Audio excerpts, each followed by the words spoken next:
Halo teman-teman semuanya, kembali lagi dalam Vektor CM.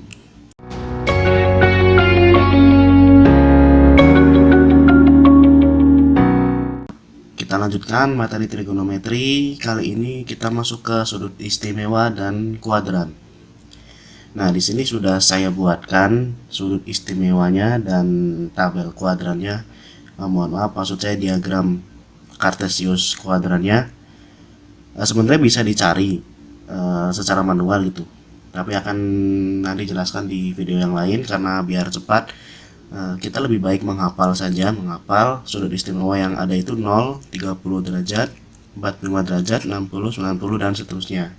Cuma di sini kan masuknya kuadran 1. Nah, hafalannya seperti ini hafalannya. Kalau sin nilai 0 derajat nilai sin dari 0 derajat adalah 0. Nilai sin dari 30 derajat adalah setengah. Terus setengah akar 2, 60, setengah akar 3, 90 adalah 1. Jadi cara ngapalnya seperti naik aja, naik gitu. Kalau sin itu dari kecil ke besar, atau dalam kata lain itu bisa digambarkan atau bisa dituliskan. Sin itu kan setengah akar 0, ya kan? Kalau sin 0 kan setengah akar 0. Kalau sin 30 derajat itu kan setengah akar 1. Setengah akar 1 kan setengah, ya. Kemudian sin 45 itu kan setengah akar 2. Kemudian sin 60 kan setengah akar 3. Nah, kalau sin 90 kan setengah akar 4. Ya.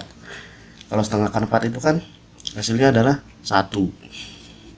Karena 2/2. Nah, itu asal usulnya.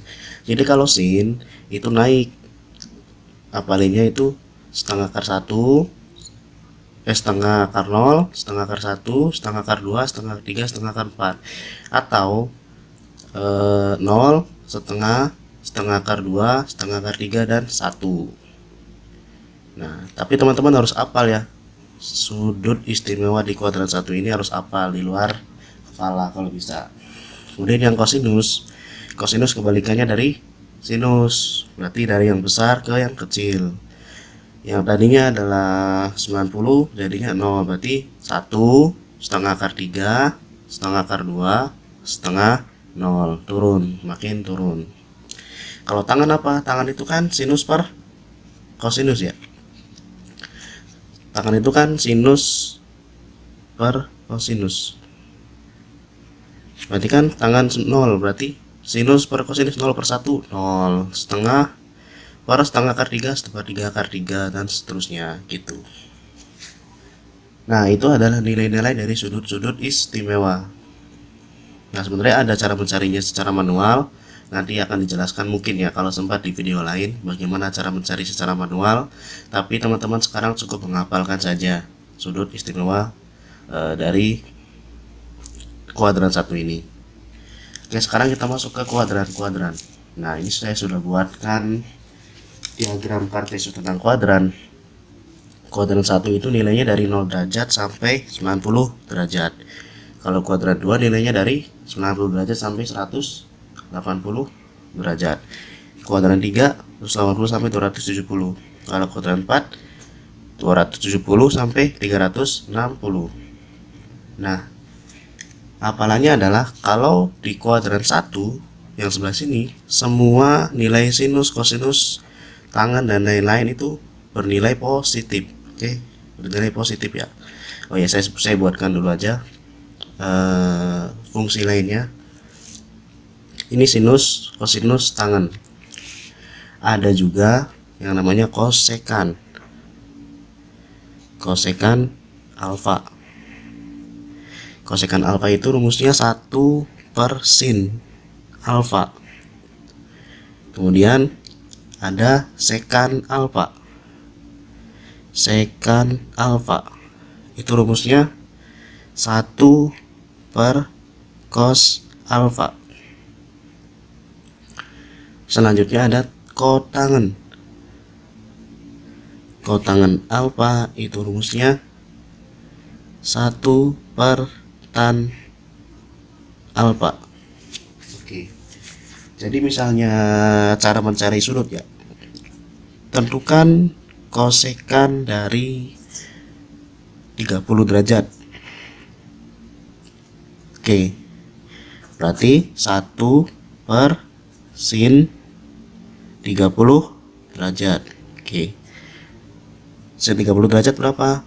Setengah, berarti 1 per setengah. Oke, 1 per setengah itu hasilnya adalah dibalik ya, jadinya 2. Oke, gitu caranya.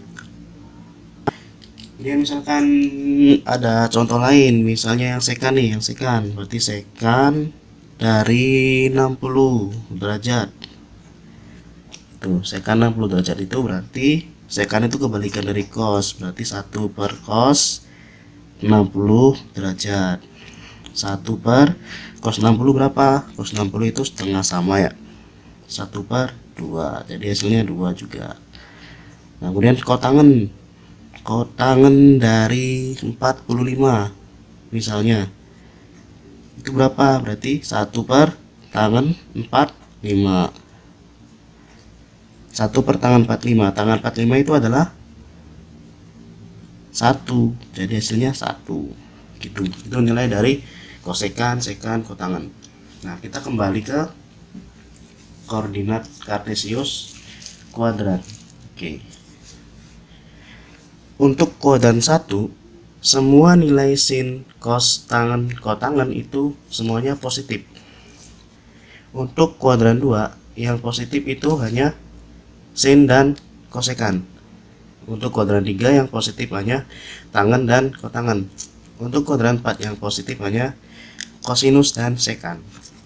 Nah, bagaimana sih cara mencari sudut istimewa yang lebih dari 90 derajat? Berarti kan adanya di sini sama di sini ya. Nah, sebenarnya ada rumusnya. Rumusnya itu saya tuliskan dulu.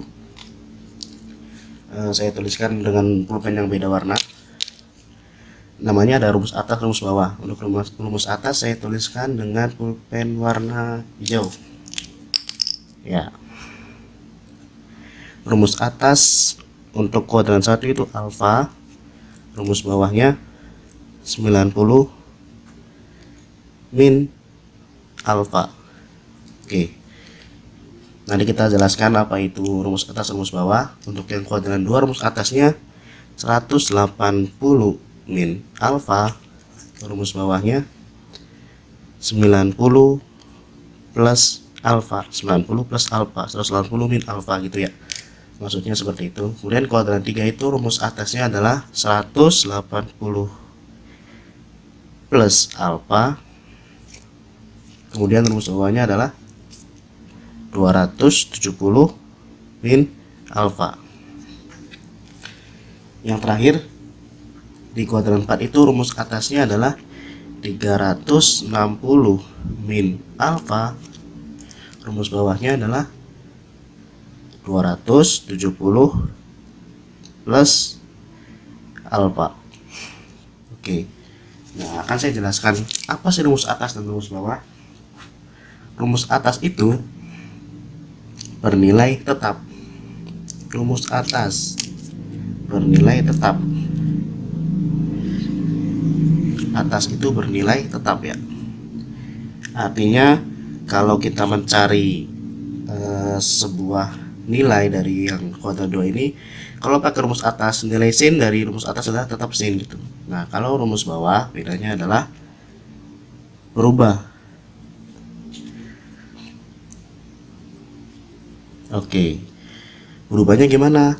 Kalau soalnya sin, kita akan menghasilkan ke cos gitu, akan merubah ke cos.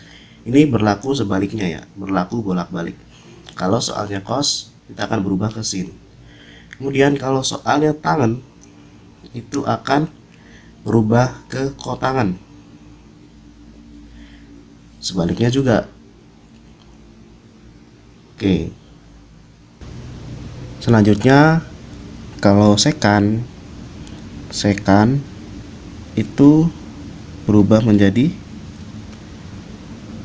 kosekan ya, kosekan, dan sebaliknya, berlaku sebaliknya. Nah, ini yang dimaksud dengan rumus atas dan rumus bawah. Biar lebih paham, kita langsung masuk ke contoh aja. Kita langsung masuk contoh. Contohnya adalah misal kita mencari sinus dari 150. Sinus 150 derajat. Nah, ini bagaimana gitu ya? Mencari sinus 150 derajat. Sinus 150 letaknya di mana? Kalau kita lihat, sudut 150 derajat itu ada di antara 90 dan 180. Artinya dia ada di kuadran 2. Nah, kalau di kuadran 2 berarti kita cara mencarinya bisa pakai rumus atas dan rumus bawah. Nah, kita buktikan dengan rumus atas dulu. Rumus atas pakai yang hijau. Berarti rumus atas karena tetap berarti tidak berubah ya. Berarti sinus rumus atas berarti 150 itu 180 ya, 180 dikurangi berapa biar 150 ya, dikurangi 30 gitu kan. Nah, ini kan alfanya ya. Nah, alfanya berarti karena rumus atas tetap berarti nggak berubah, jadi sinus 30, sinus alfa atau sinus 30 derajat gitu sama dengan berapa sinus 30. Kita lihat aja di tabel. Sinus 30 itu nilainya adalah setengah. Nah, jadi sinus 150 itu nilainya adalah setengah atau sama dengan sinus 30. Oke. Nah, sekarang pakai rumus bawah. Nilai sinus 150 pakai rumus bawah. Berarti sinus 150 sama dengan rumus bawah itu kan 90 plus ya. Berarti sinus, tulis lagi, berarti 90 biar 150 itu ditambah berapa? 90 nya berarti ditambah 60. Oke ya, karena rumus bawah adalah berubah, yang ini sinus jadinya adalah cos. Kosinus dari alfa, kosinus dari 60, nggak usah dikurung juga nggak apa-apa ya. Kosinus 60, kosinus 60 itu berapa? Kosinus 60 itu setengah. Nah, sama kan hasilnya gitu. Nah, sekarang kita lihat sinus 150 berarti di kuadran 2 itu positif atau negatif sinusnya? Sinusnya positif, berarti nilainya tetap positif gitu. Itu salah satu contoh dari soal kuadran. Mungkin satu contoh lagi yang di sebelah sini mungkin masih muat. Kita buat satu contoh lagi ya. Misalnya kosinus dari 240 derajat. Nah, kita lihat kosinus dari 240 itu ada di kuadran berapa? 240. Berarti di antara 180 sampai 270. Berarti di kuadran 3. Kita pakai rumus atas kuadran 3. Yang pertama pakai rumus atas, berarti kuadran 3 rumus atasnya adalah 180 plus alfa. Berarti kosinus 180 biar 240 ditambah 60. Oke. Karena rumus atas tetap berarti tetap cos. Nah, nilai cosnya positif atau negatif? Di sini di kuadran 3. Yang positif hanya tangan dan kotangan, berarti nilai cosnya negatif. Kan ini cos yang dicari berarti negatif gitu. Negatif cos dari alfanya 60. Oke. Berarti cos 60 adalah setengah ya. Berarti hasilnya adalah negatif 1/2 gitu caranya. Kemudian kita pakai rumus bawah untuk cos 240. Rumus bawahnya adalah 270 dikurangi alfa. Berarti kosinus 270 dikurangi alfa atau dikurangi berapa supaya jadi 240, berarti dikurangi 30. Oke. Kosinusnya min ya karena di kuadran 3 negatif. Kosinus berubah jadi sinus karena rumus bawah, berarti sinus 30. Oke. Sinus 30 berapa? Sinus 30 itu hasilnya adalah setengah ya. Berarti negatif setengah. Nah, jadi itu caranya untuk mencari nilai sudut-sudut istimewa dari kuadran-kuadran yang lebih dari kuadran 1. Oke, semoga bisa dipahami. Sampai jumpa di video selanjutnya. Terima kasih.